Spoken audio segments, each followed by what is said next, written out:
where I totally align with you on is I think relationships are much more practical.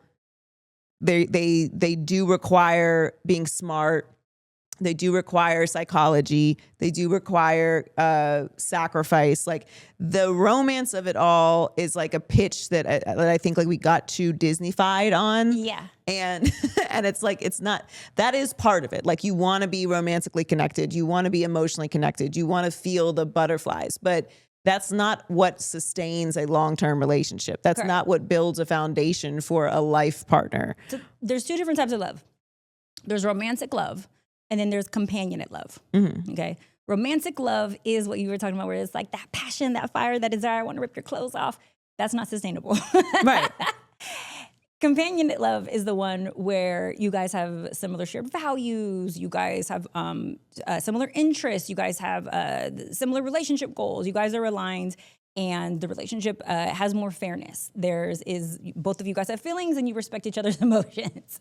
So for sustainability, right, I think that we want to choose essentially companionate love. Because within companionate love, you can create romance and passion. If I hang from a chandelier right now with my clothes off, now I have romance in my companionate relationship. Yeah. But there's nothing that I can do in my romantic relationship that can make me safer or more secure if you are an untrustworthy, unreliable person and you only bring passion to the table.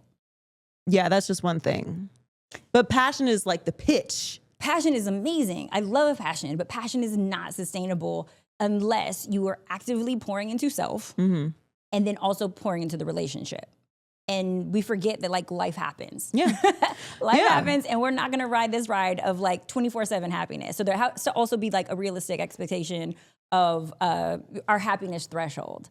So just like how you scored like high in those other numbers of like those relationships, sometimes those numbers are gonna drop. Right. But if you know how to make yourself happy and you know how to create your own passion, you can bring those scores up and then pour into your partner when their score happens to be falling as well. Yeah, no, I agree. Like every time we talk about long-term relationships or talk about marriage, or anyone who's going through those situations in life ask me for advice, and like, well, to me, you have to understand that like the love, passion, fun, romance, all that part, like that is essential. Like it is super important. But it's you important. have to be very But intentional. like you also have children, you also have jobs, you also have health, you also have family, you also have politics, you also have catastrophes. Like things happen. You're not just going to be like crawling all over each other every single day, whispering sweet nothings into each other's ears. Like you have to be able to like that person and sustain the relationship when that is 1000%. not happening also. Right.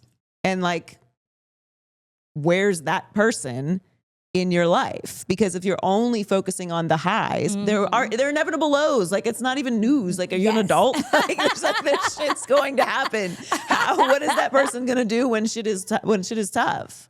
For sure. But I think that it is the dating challenges, right, that actually prepare you for the marriage. Because if you are expecting that dating is going to be easy and then you're going to get into marriage and you're just going to be able to coast, no. That was like the boot camp for war. Like, because there are challenges that are going to come up. Like you're literally somebody's, when I say purpose mate, it's like, okay, but that just not one word. Like, what if I forget my purpose one day? What if I'm like, I don't want to do this anymore? I need somebody to remind me who I am sometimes. Yeah. And so you need that partner. Yeah. But I understand though, like how people can be frustrated with dating. We start to act out, we either tap out or we start doing unhealthy things. We start making mistakes and but I believe and think of it as when you are dating, right, the amount of pain points that you have and the amount of like, let's just say L's that you take in your love life. If you do not heal and do the work and get on top of it, it's going to be harder and harder and harder and harder to transform it. Think of dating like debt.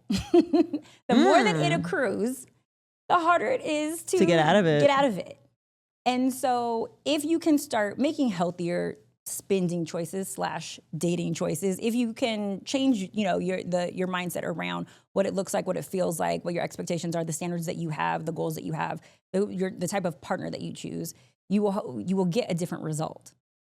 That's a great analogy.